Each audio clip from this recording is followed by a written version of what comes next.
네, 감사합니다. 우리 함께 공동한 말씀 고린도전 13장입니다. 고린도전 13장 1절에서 13절입니다. 우리 주의 말씀 경외하는 마음으로 자리에 일어나셔서 공독하시겠습니다. 고린도전서 13장 1절에서 13절 저와 여러분 교독하시겠습니다. 제가 먼저 1절 말씀 읽겠습니다. 고린도전서 13장 1절에서 13절입니다. 내가 사람의 방언과 천사의 말을 할지라도 사랑이 없으면 소리나는 구리와 울리는 꽹과리가 되고 내가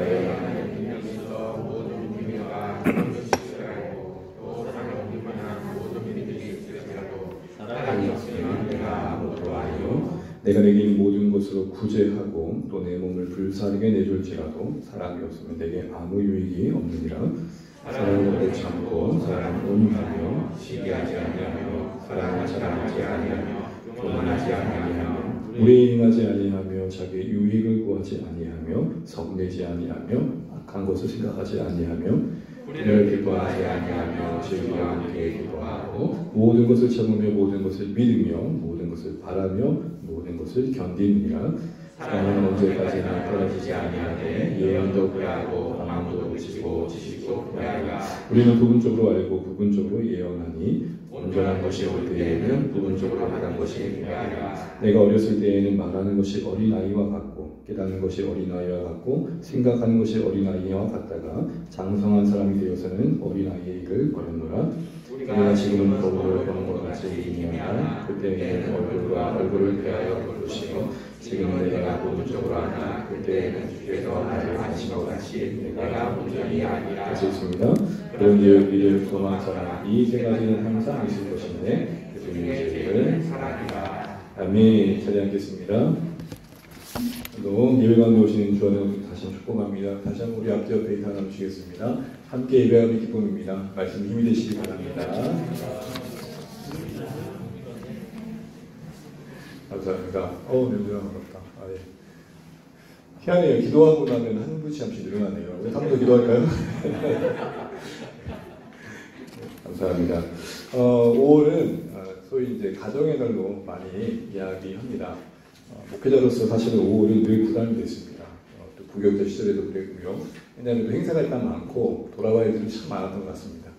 특별히 매주마다 뭐가 있다 보니까 또 신경 쓰이는 일이 많았던 것 같아요. 근데 더 힘들었던 건 뭐냐면 가정의 달 그러니까 여러 가정의 모습들 속에서 또 아파하는 부분들도 있고 또 힘들어하는 부분도 있는 것을 보게 됐습니다. 물론 의미가 없는 것일까 할 때 그렇지는 않을 것입니다. 그래서 생각한 게 모든 것은 다 관계로 묶일 수 있을 것 같아요. 그렇죠? 가정도 어떻게 보면 관계이고 그 관계의 확장이 우리의 일상이며 우리의 이웃과의 만남일 것입니다. 그런 의미에서 우리의 주한의 교회의 5월은 이제 가정의 달을 넘어서 관계의 달을 느꼈습니다.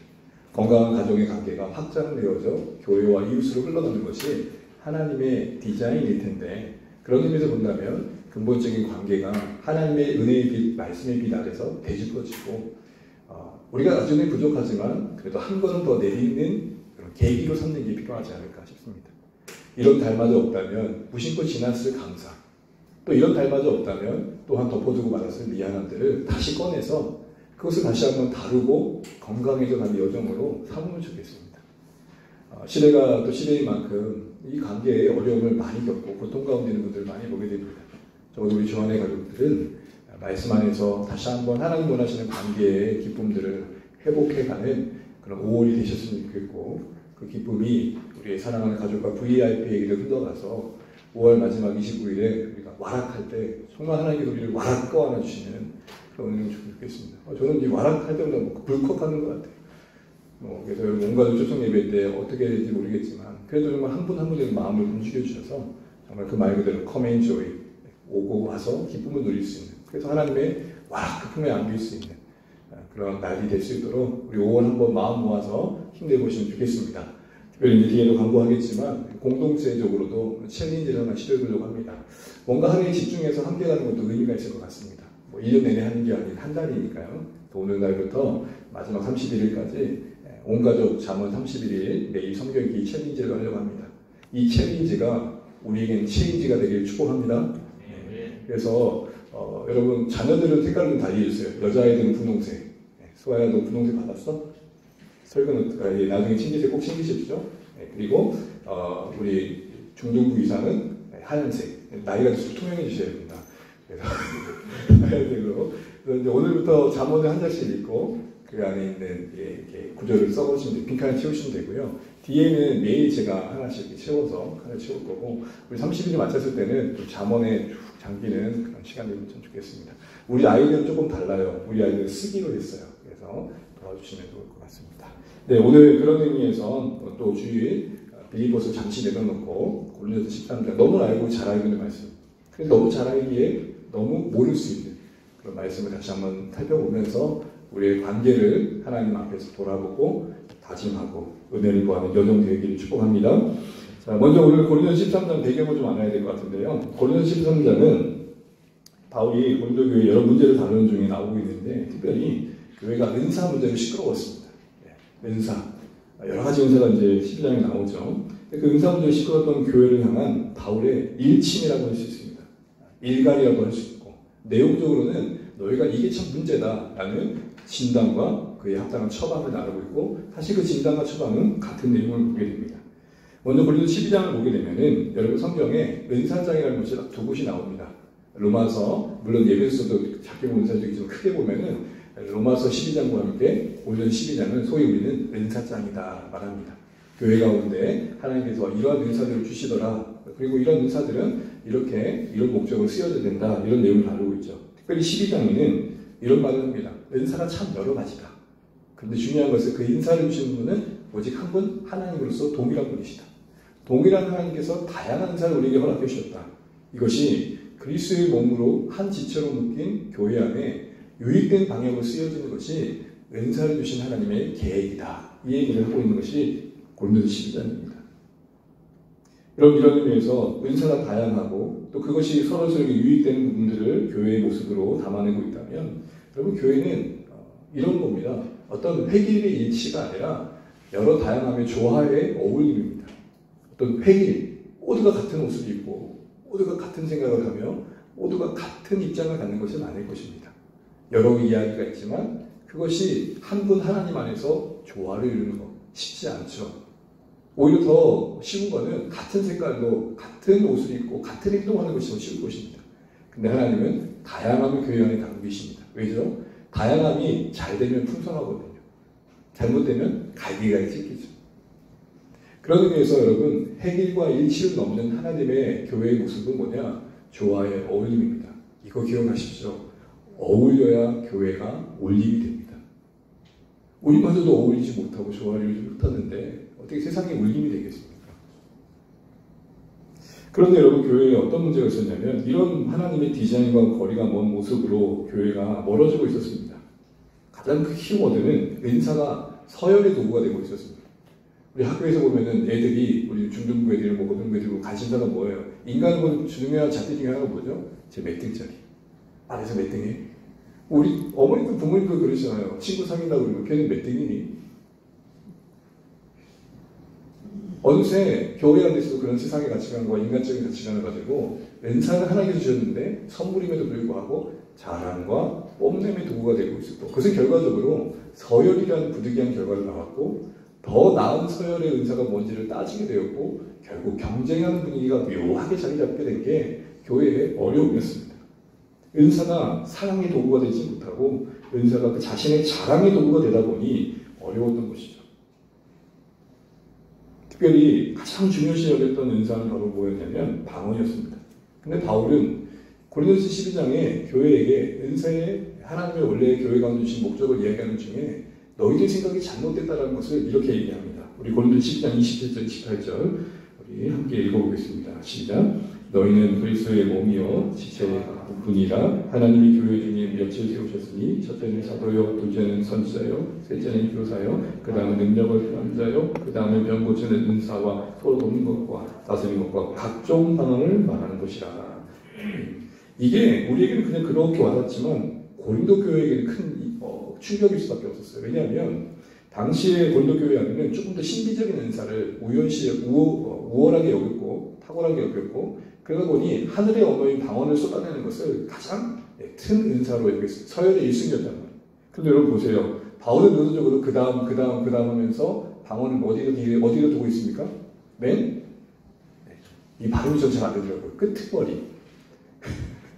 맨 마지막에 일부러 교회에게 뭘 상기시켜주는 거예요? 너희가 은사를 가장 크게 여기는 가운데 방언을 가장 우월하게 여기는데 그거 아니다. 라는 걸 일깨워주죠. 이처럼 은사가 자기 자랑과 뽐내의 도구가 되어서 그렇게 전락해버린 안타까운 현실을 일깨워주고 있었습니다. 이에 대한 바울의 처방과 진단이 바로 고린도서 13장이었습니다. 이런 배경 속에서 사랑이 그들에게 더 필요함을 얘기합니다. 우리 11장 31장을 읽어보겠습니다. 시작. 너희는 더욱 큰 은사를 사모하라. 내가 또한 가장 좋은 길을 너희에게 보이리라. 한마디로 너희들이 은사로 티격태격하는데 은사보다 더 큰 은사가 있다. 사실 이 표현도 그들의 세계관을 인용한 거죠. 너희들이 은사의 우열을 나누는데 그래 굳이 너희 교회를 빌려보자면 진짜 큰 은사가 있다. 무슨 말 이해되시죠? 니들 언어대로 한번 얘기해 볼게. 그래 은사 중에 가장 큰 은사가 있어. 그게 뭔지 알아? 사랑이야. 그리고 또 덧붙여 이렇게 얘기합니다. 그 사랑이 가장 좋은 길이 될 거야. 이게 무슨 말일까요? 은사가 걸어간다면 그 길이 사랑이어야 은사는 은사다울 수 있음을 말하는 것입니다. 은사보다 더 큰 은사로서 사랑이 얘기되고 있고 그것은 신자가 걸어가야 가장 좋은 길이며 그 길을 걷는 신자들에게 은사는 가장 아름답게 쓰임받을 수 있다. 얘기를 하는 것입니다. 만약 은사가 욕망의 길을 따라 걸어간다면 그것은 자랑의 도구가 될 것입니다. 만약 그 은사가 자기 뽐내는 길을 걸어간다면 나눔의 길로 가게 될 것입니다. 그렇지만 은사가 사랑의 길을 걷고 그 신자된 사람이 신자된 성도 신자들이 그 사랑을 따라 걸어갈 때 그에게 허락된 은사는 아름답게 쓰임받을 수 있다. 이런 논리를 펼치고 있는 겁니다. 그러므로 우리는 여기 중요한 결론을 하나 내게 됩니다. 신자들은 은사가 아닌 은혜로 살아가는 신자들만 하셔야 돼요. 은사가 아닌 은혜로 살아가는 신자들입니다. 은사 구하셔야 됩니다. 바울은 13장 이후에 14장에 은사를 구하라고 합니다. 그러나 덧붙여 하는 말이 많이 있습니다. 사랑 안에서 은사를 구해라. 그러니 우리의 가치는 은사보다 더 은혜, 그 은혜의 근원이신 하나님의 사랑을 더 추구하는 신자들이 되어야 됨을 우리는 알게 됩니다. 그러므로 여러분 신자들의 삶이 우리가 이 땅에서 구별된다는 게 어떤 의미일까요? 남다른 유별남일까요? 항상 이게 문제입니다. 물론 우리는 무언가 차별화되어야 됩니다. 근데 그것에 너무 가치를 부여하다 보니까 일상 속에서 담아내야 될 하나님의 그 특별한 사랑의 삶의 방식을 외면할 때가 있습니다. 무슨 말이냐? 남들이 볼 때 뭔가 대단해 보이는 건 많이 가치 있다고 볼게 되면 평범한 우리 일상에 담아져야 될 하나님의 특별한 삶이 만드는 삶의 방식은 가벼워진다는 것입니다. 예를 들어서 이런 것입니다. 우리의 일상, 가정과 교회와 그 안에서 있는 모든 관계 속에서 내가 사랑의 사람으로 증거되는 것이 승부처가 되어야 되는데 다른 것으로 말하려고 하더라는 것입니다. 하나님의 사랑이 그 인생을 장악할 때 나타날 수 있는 열매들이 있잖아요. 그게 뭐죠? 성경의 표현을 굳이 드리자면 한 뼘을 치면 그 사람이 갖고 있는 심정은 다른 뼘을 내죠. 이건 아니에요. 그래, 쳐봐. 이 얘기하는 게 아니에요. 또한 나를 사랑해준 사람을 보통 사람들은 정말 좋아하지만 그런 사랑조차도 감당하기 어려워하잖아요. 신자들은 어떻죠? 나를 미워하는 사람까지도 어떻게든 품으려고 몸부림치는 마음을 갖죠. 또한 어느 누군가를 미워하고 시기하고 그래서 행동을 여기죠. 모략으로 그 사람을 어그러뜨린 것을 기꺼이 하면서도 나중에 당장 드러나고 나면은 인정 안 하잖아요. 확실한 진노가 일어나도 그럴 수밖에 없었어요. 변명을 하잖아요. 신자들은 어떻죠? 그 사랑이 감동되어진 신자들은 어떻죠? 행동에 옮기지 않은 미움조차도 괴로워하죠. 그런 말 한 번 적도 없고 행동도 안 했지만 그 마음 품은 것마저도 괴롭죠. 그게 그 사랑이 우리 안에 역사되려 하는 모습들인 겁니다. 바로 이걸 말하는 것입니다.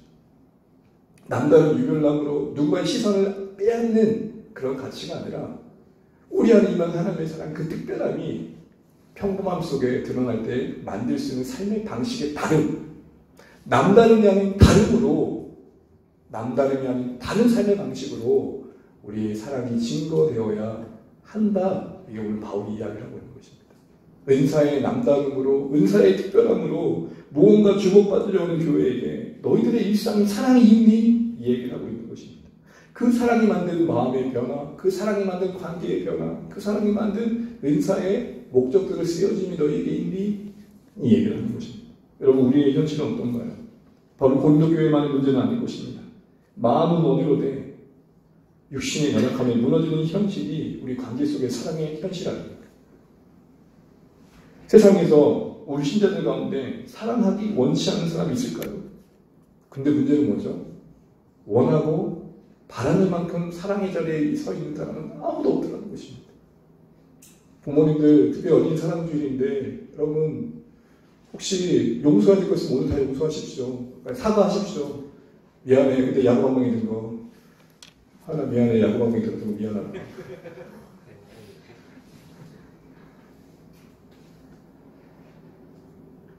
우리가 그러려고 하지 않았지만 언제 그런 자리에 서 있는 초라함을 볼 때가 얼마나 많습니까? 안타깝죠. 차라리 모르면 몰라도 차라리 십자가의 사랑이 뭔지를 몰랐으면 더 나을 텐데 아는 건 있는데 이게 여기까지 오지 않아 괴롭죠. 그러게 우리는 참된 사랑의 삶을 위해 사랑할 힘이 필요한 걸 알게 되고 또한 실제적으로 그 사랑의 삶을 사는 게 무엇인지 아는 지혜가 필요한 거 아닙니까? 힘이 필요하고 지혜가 필요한데 딱 고린도 13장은 우리에게 그 사랑의 현실을 감당할 힘이 무엇이며 그리고 그 사랑이 역사할 때 나타나는 열매가 무엇인지를 보여주고 있으니 우리의 사랑의 현실의 안타까움에 답이 되어진다는 것입니다. 그래서 여러분 저는 오늘 고린도서 13장을 시작으로 살펴보는 내내 이 5월 한 달 동안 나를 중심으로 맺고 있는 모든 관계 속에서 안타까운 여러분 사랑의 모습을 끌어안고 다독이며 그래도 하나님 주시는 힘 얻어서 원하시는 모습으로 나아가기 원합니다. 왜인 줄 아세요? 천국이 예수님을 온전히 닮는 곳이라면 아직 천국이 이 땅에 온전히 있지 않았지만 그래도 예수님을 닮으려고 노력하는 것만큼 천국을 누리기 때문입니다. 다시 말씀드려요. 천국이 예수님을 온전히 닮는 곳이로서 오늘 끝자리에 나온 것처럼 얼굴과 얼굴을 맞대는 주님의 얼굴을 우리가 보고 주님이 우리를 온전히 보는 그런 온전해진 모습의 자리라면 이 땅에서 아직 그날에 이르지는 않았지만 그날의 모습을 조금이라도 담아내는 우리의 모습 속에 천국이 경험되는 것입니다. 가정을 천국으로 만들고 교회를 천국으로 만들고 일상을 천국으로 만드는 비결이 바로 사랑의 삶에 있다는 것입니다.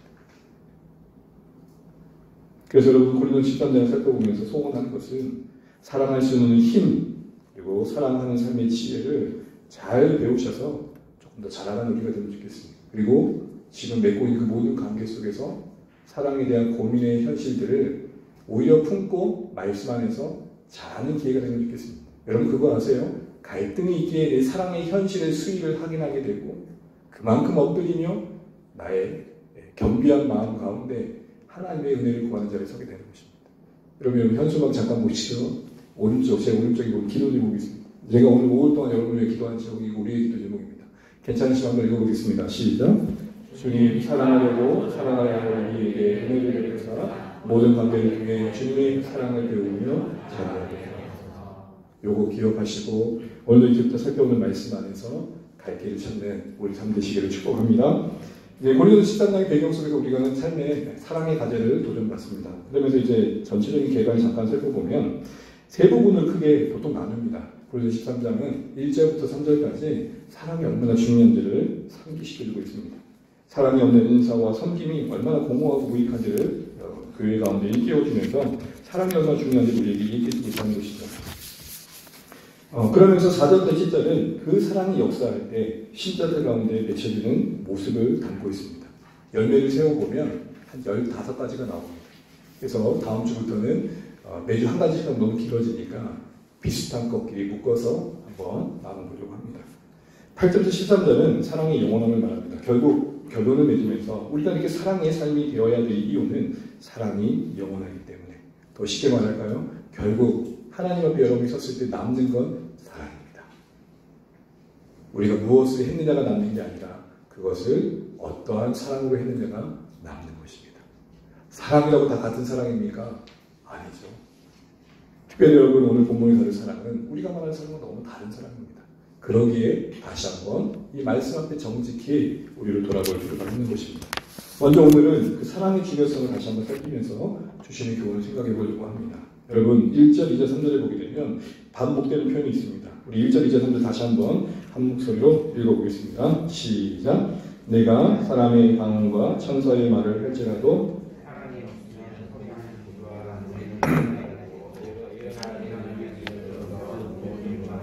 모든 지식을 알고 또 선을 옮길 만한 모든 믿음이 있을지라도 사랑이 없으면 내가 아무것도 아니요 내가 내게 있는 모든 것으로 부재하고 또 내 몸을 불사르게 내줄지라도 사랑이 없으면 내게 아무 유익이 없느니라. 아멘. 거듭 강조되는 건 반복하는 건 강조죠. 사랑이 없으면 매절마다 반복합니다. 근데 여러분 이 말씀들이 좀 이해가 안 되는 게 있어요. 다른 것은 그런다 치더라도 특히 3절을 보십시오. 여러분 이해가 되세요? 모든 걸 내어던지는 구제, 몸을 불사르게 내어주는 모습 속에서도 사랑이 없으면 아무 유익이 없다 말합니다. 여러분 이게 사랑 없이 가능합니까? 이게 가능합니까? 사랑 없이? 수많은 사람을 학사랑 독재자들도 자신의 가족만큼 끔찍히 여기죠. 그럼 독재자가 한 건 사랑입니까? 사랑이 아닙니까? 사랑이지만 다른 사랑이죠. 뭘 사랑한 거예요? 자기를 사랑한 거죠. 자기 유익을 사랑한 거죠. 자기 가족만을 사랑한 거죠. 이 사랑의 모습을 떠안고 있으면서 자기는 사랑하는 사람이라 착각하는 거죠. 바로 오늘 이 사랑이 없으면 말씀을 살펴보면서 우리가 생각할 것은 없다면 어떤 사랑이 없다는 건가 이걸 한번 되짚어 봐야 됩니다. 다른 사랑이 있다는 것입니다. 내가 사랑이라고 생각하는 것이 이런 말씀 드리면 조금 그렇지만 정말 다시 한번 생각해 보겠습니다. 저도 생각해 보려고 합니다. 내가 사랑이라고 했던 것이 사랑이었을까? 여러분 앞뒤 옆에 인사하시죠. 이렇게 뭐 건면하세요. 우리 사랑했을까요? 우리가 했던 게 사랑인가요?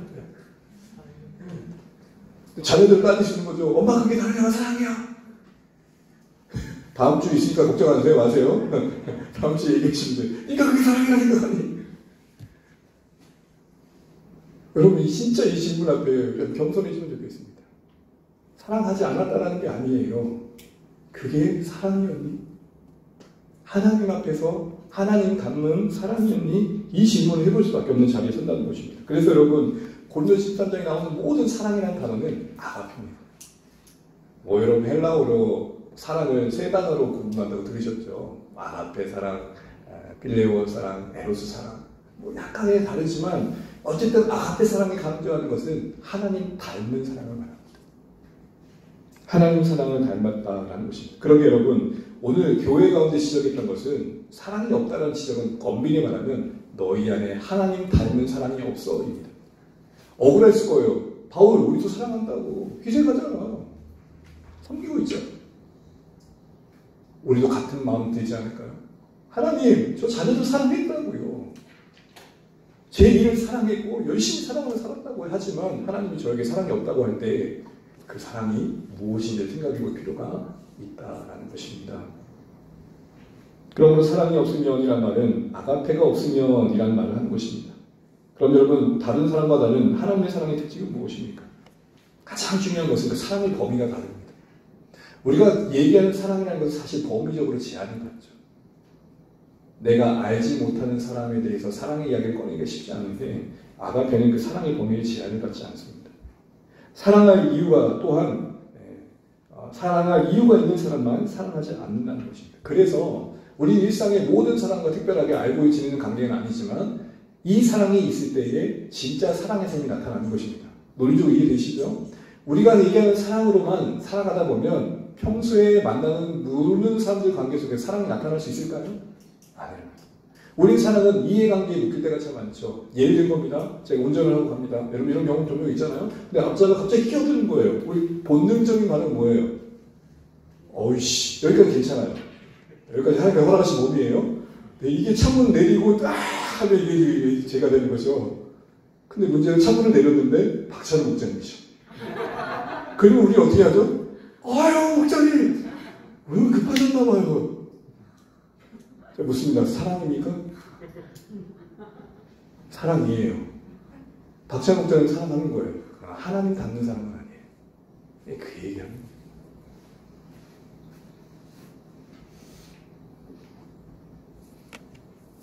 우리 일상이 사랑으로 채워주지 않는 이유가 뭘까요? 나는 사랑한다고 하는데 그 사랑이 하나님 닮는 사랑 아닌 다른 사랑일 수 있다는 것입니다. 우리 스스로가 속을 수 있는 것이죠. 그럼 여러분, 바울은 교회에게 무엇을 다시 한번 이야기합니까? 이 하나님 사랑이 없을 때의 안타까움을 이야기하는데, 첫 번째, 사랑이 없으면 은사의 목적이 성취되지 않음을 교회에게 얘기합니다. 여러분, 교회는 많은 은사들로 고린도 교회는 가득했습니다. 근데 중요한 것은 은사가 많이 있는 게 중요한 게 아니라 그 은사가 주어진 목적에 이루어지는 게 교회를 복되게 하는 거잖아요. 그게 아니었다는 거예요. 그래서 하나님의 사랑이 없기에 은사는 다툼의 도구가 될 수밖에 없음을 일관하고 있었던 것입니다. 그러니 교회여, 너희가 사랑한다는 사랑이 하나님 사랑 아님을 알아라라고 얘기합니다. 결국 우리가 얻는 교훈은 뭐죠? 사랑이 은사를 은사답게 한다. 조금 더 함장해 보면 사랑이 신자를 신자답게 한다. 사랑이 교회를 교회답게 한다라는 것입니다. 특별히 여러분, 오늘 비유하는데 뭘로 비유하죠? 소리나는 소리와 울리는 기가. 이 한마디 뭐예요? 악기에, 비인격적인 악기에 비유하는데 시끄러운 악기들이에요.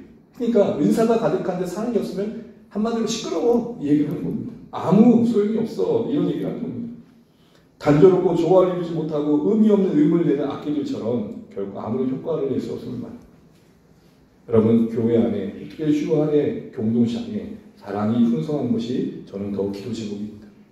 은사도 좋지만 은사보다 은혜의 사랑이 풍성한 교회 되기를 기도하며 축복합니다. 우리 가운데 탁월한 은사가 있어서 가면도 다니고 강의도 하고 여기저기 모든 일들을 감당하는 사람이 있으면 좋지만, 여러분, 은사가 많은 교회가 행복할까요? 은혜가 많은 교회가 행복할까요? 별로 은혜가 있기 원치 않으시는 그런 마음이신 것 같습니다. 다시 한번 보십시오. 은사가 많은 교회가 행복할까요? 은혜가 많은 교회가 행복할까요? 네, 저는 은혜가 많은 교회가 되면 좋겠습니다. 주안의 교회 잘 되면 좋겠습니다. 진짜 매주마다 새로운 영혼이 오고 우리의 은사를 하기라고 정말 쓰셔가지고 CTS, C3, CBS에서 매주마다 찬양하면 좋겠습니다. 왜 이런 거 찬양하러 오지 않죠? 근데 여러분, 은사는 결국 끝이 사랑이 없을 때의 재앙이 됩니다. 평범하고 무명하나 은혜가 많은 교회, 그게 천국을 담는 교회입니다. 우리가 주 안의 교회를 천국으로 만드는 비결이 거기에 있는 줄 압니다. 은사를 구하시되 그 구함조차도 사랑 때문이시기를 주님으로 축복합니다. 두 번째로, 사랑이 없을 때의 아픔이 무엇입니까? 우리 자신이 인정을 받지 못한다는 겁니다. 2절 끝절이면 사랑이 없으면 내가 아무것도 뭐예요? 아니에요. 나는 뭔가를 쌓았다고 쌓았는데 하나님 보실 때는 nothing이 돼요. 이런 일이 다 있어요.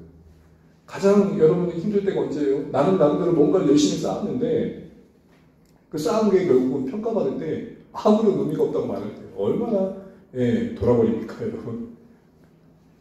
레포트를 냈는데 교수님 볼 때 평가 기준이 못 미치면 얼마나 안타까워요. 내 열심보다 중요한 것은 하나님의 평가의 기준이 뭐냐는 거죠. 하나님은 뭘 보신다는 거예요? 아무리 그렇게 능력 있게 그리고 정말 탁월한 뜻을 가지고 무언가를 해낸다 하더라도 하나님 닮은 사랑 없이 하게 된다면 그거 아무것도 아니래요. 결국 이것은 우리에게 뭘 도전하는 겁니까? 사랑이 남는다. 사랑이 없는 섬김은 섬김 자체는 참 기이해서 교회를 복되게 하는데 그 자체로 쓰임받을지 모르지만 그 섬김과 나는 무관하다. 근데 우리는 어떻게 착각하죠? 그 은사로 말미암은 섬김과 나를 묶어내어 같은 처지에 우리를 두죠. 쓰임받는 만큼 자랑하며 인정받는 줄 알고 사랑받는 줄로 착각합니다. 세 번째 해야 하는 무엇입니까? 사랑이 없으면 참된 열매를 맺지 못한다. 행복을 누리지 못한다. 만족을 누리지 못한대요. 유익이 없대요. 3절 끝절을 보세요. 사랑이 없으면 내게 아무 유익이 없대. 무슨 말이에요? 나는 얻는 게 없대요. 열매도 없고 만족도 없고 행복도 없대요. 여러분, 하나님 닮는 사랑을 할 때 더 큰 행복을 잃을 수 있다는 것이 교훈인 것입니다. 오늘 특별히 모든 것을 내어준 대단한 사랑을 했다 할지라도 그게 하나님 닮는 사랑 아니면 나중에 그것 때문에 넘어지게 된다는 것. 이런 거죠. 내가 이렇게 모든 걸 주었는데 뭐지? 왜 나를 못 알아주는 거야? 이렇게 됩니다. 자기 만족을 추구하는 사랑에서 비롯된 행위는 결국 자신을 걸려 넘어뜨리는 걸림돌이 되고 열매가 없습니다.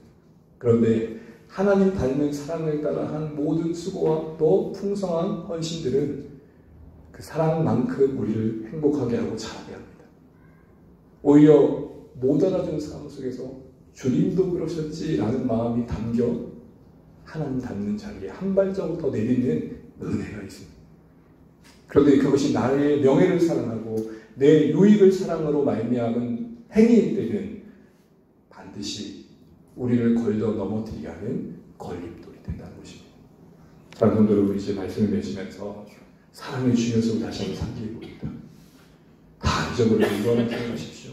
교회는 은사보다 은혜가 많아야 된다. 하나님의 사랑을 더 가득해야 된다. 그리고 사랑의 열매로서 은사가 있는 게 가장 좋다. 그리고 우리가 한 사랑이 정말 하나님 닮은 사랑이었었나를 질문해야 할 자리에 모든 관계 속에서 그런 질문을 해야 된다. 부모로서 자녀를 사랑한다고 했으나 꼭 그거 내 유익 구하는 거 아니야. 사랑이란 명분으로 사랑했다고 했으나 그 존재 자체를 사랑하기보다는 그 존재의 열매와 결과를 통해 얻어진 유익을 사랑하지 않아요. 내 새끼 잘 돼가지고 얻어진 그 명예로움과 그 잘됨이 나를 더 드러낼 것에 대한 기대감은 아니었는가.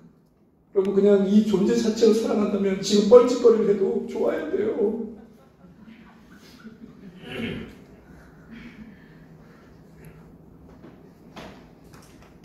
자식을 딱 커리 보여주면서 자기의 간판으로 사용하려고 한다면 지금의 자녀의 모습이 못마땅한 거죠. 하나님 닮은 사람인가를 물어보는 우리 삶이 되면 좋겠습니다. 이걸 위해서, 이 사랑을 회복하기 위해서 우리가 걸어야 할 첫걸음이 뭐냐? 함께 따라해 주시죠. 자기 살핌. 우리 계시록 2장 3절 5절 한번 말씀 읽고 마무리 보겠습니다. 시작. 또 내가 참고 내 이름으로 위하여 견디고 게으르지 아니한 것을 아노라. 그러나 너를 책망할 것이 있나니 너희 처음 사랑을 버렸느니라. 그러므로 어디서 떨어졌는지를 생각하고 회개하여 처음 행위를 가져라. 만일 그리하지 아니하고 회개하지 아니하면 내가 내게 가서 내 촛대를 그 자리에서 옮기리라. 아멘. 에베소 교회를 향한 하나님의 책망의 말씀입니다. 에베소 교회가 모든 게 못되었는가? 아닙니다. 열심히 이단들을 잡아냈고 변론했고 부지런했습니다. 규모가 있었고 체계가 있었고 조직이 있었습니다. 어디 이단 하나 엄두하고 못 들어올 만큼 정말로 체계적인 교회였습니다. 그런데 그러다 보니까 사랑이 식어지고, 처음 사랑을 버렸다 할 때 이 처음 사랑은 주님 안에서 맺어진 형제와 이웃 사랑을 말합니다. 그것이 버려졌다는 것은 그 사랑이 식어졌다는 거죠. 당시 교회 분위기가 오히려 더 그렇게 만들었을 수 있었을 것 같아요. 들어오는 새가족보다 저거 이단이야 신천지 아니야 하고 그랬다면 사랑으로 맞아야 마음이 있었겠습니까? 걸러낼 수는 있었으나 품을 수는 없었겠죠. 그런데 여러분, 그런 교회를 향해 주님께서 말씀하시되 경고하시기를 촛대로 옮기리라. 여러분, 성경 어디에도요,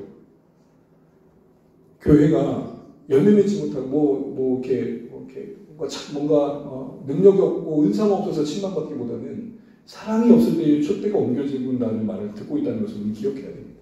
교회의 문이 사랑임을 말하는 거죠. 근데 여러분, 그들에게 요구하신 바는 어디서 떨어졌는지를 뭐 하고요? 생각하고. 그리고 회개하고 처음 행위를 가져라고 합니다. 여러분, 회개를 중심으로 한번 생각해 볼 필요가 있는데요. 회개를 돌이킨다는 거잖아요. 근데 회개 다음에 뭐가 나오죠? 처음 행위를 가져라.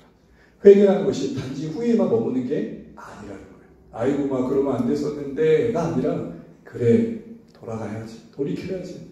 그래서 여러분, 회개 다음에 뭐가 나와요? 행위가 나와요. 또한 회개에 앞서 뭐가 나와요? 생각이 나와요.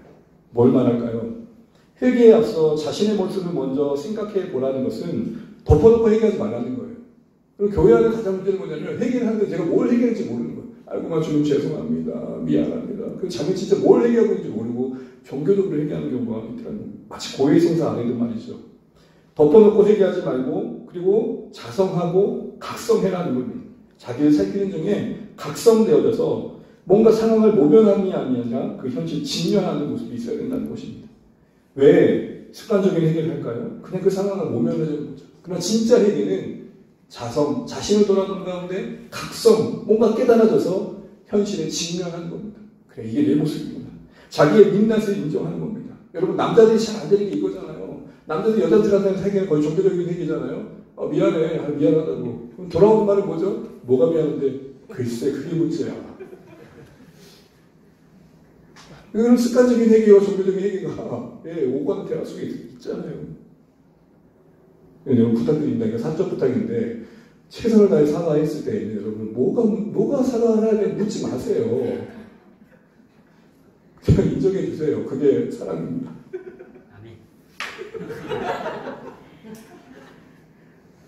그런데 여러분 왜 심각하라고 했을까요? 왜 심각하라고 했을까요? 그냥 회개만 요구하지 않고 왜 심각하라고 했을까요? 이게 중요합니다. 생각 가운데 자성하고 각성하는 가운데 자기 측면, 자기를 진짜 보게 될 때에 일어나는 변화가 있습니다. 이게 뭔지 아세요? 신자들은 성령 안에서 자기를 증명할 때 애통합니다. 주님 닮지 못한 사랑의 현실을 애통히 여깁니다. 자녀들이 그렇게 되었던 것을 안타까워하고 남편과 아들이 그렇게 되었던 것을 슬퍼하고 또 이웃에게 그렇게 됐던 것을 괴로워합니다. 그리고 그렇게 살기 원하나 그럴 수 없는 자신의 위에 하나님의 사랑이 부어지기를 목말라 합니다. 사랑이 없어 내 자신과 주변을 참 괴롭게 했구나라는 생각에 힘겨워합니다. 그래서 여러분 하나님의 사랑을 경험한 신자들의 중심에 있었던 공통적인 신앙의 감정은 애끓는 참회였습니다. 바울이 평생에 하나님의 사랑에 강권되었다고 하면서 그 마지막 생의 고백에서도 살아있었던 고백은 내가 죄인 중에 개수입니다. 그의 대단한 헌신도 평생을 들였던 하나님을 향한 섬김도 그 죄의 문제를 대체하지 못했습니다. 그 사랑 없음을 대신하지 못했다고요. 여러분 그거 기억하십시오. 우리가 아무리 섬기고 헌신해도 사랑을 대신할 수는 없다. 가끔 이건 보편적인 얘기고 오해하지 마세요. 남자들이 자녀들을 디테일하게 섬기지 못할 때가 있어요. 그리고 사랑이라고 한다는 것이 통닭 한 마리 딱 던져주는 걸 사랑입니다. 통닭을 사주는 것이 사랑을 대신할 수 없습니다. 물론 우리 아이들 그것도 기뻐하지요. 사랑으로 통닭을 사주셔야 된다는 겁니다. 같이 먹으며 이야기하며 관계를 만들어가야 된다는 겁니다. 이런 측면에서 볼 때 생각하는 거 중요합니다. 피상적인 자기 이해는 하나님의 사랑을 경험하지 못하게 합니다. 피상적인 자기 죄의 인식은 하나님 사랑의 역사를 막습니다. 적당히 자신의 모습을 감추고 제법 괜찮은 사람이냐 자신을 포장하는 위선 가운데는 하나님의 사랑이 담길 수 없습니다. 그러므로 말씀을 맺으면서 여러분 다음 주부터 사랑의 열매들을 하나씩 살필 때에 정직한 자기 직면 있으시기를 주님으로 축원합니다. 이건 우리 아내한테 필요한 거네. 당장 다음 주 사랑은 오래 참고 이게 딱 아내한테 필요한 거야. 그게 아니라 어찌 그리 쉽게 분을 내었는고 라는 우리 모습 돌아보시는 은혜의 기회를 축원합니다. 말씀을 이제 맺습니다. 여러분 오늘부터 우리 고린도전서 10장의 첫 번째로 것입니다. 사랑이 얼마나 중요한지. 그럴 때 그 사랑은 하나님 닮는 사랑입니다. 아가페 사랑입니다. 이 사랑이 우리 가운데 역사할 때 일어날 일들을 기대하면서 내가 그동안 했던 게 사랑이 맞나? 라는 질문하면서 한 주 한 주 더해질 때마다 주님 닮기를 소원하고 그만큼 천국을 만들어가는 우리의 가정, 교회, 이웃 되어지는 가정과 교회와 이웃을 사랑으로 이어가는 5월 관계의 달, 관계의 달이 아니라 관계의 달 되시기를 주님으로 축복합니다.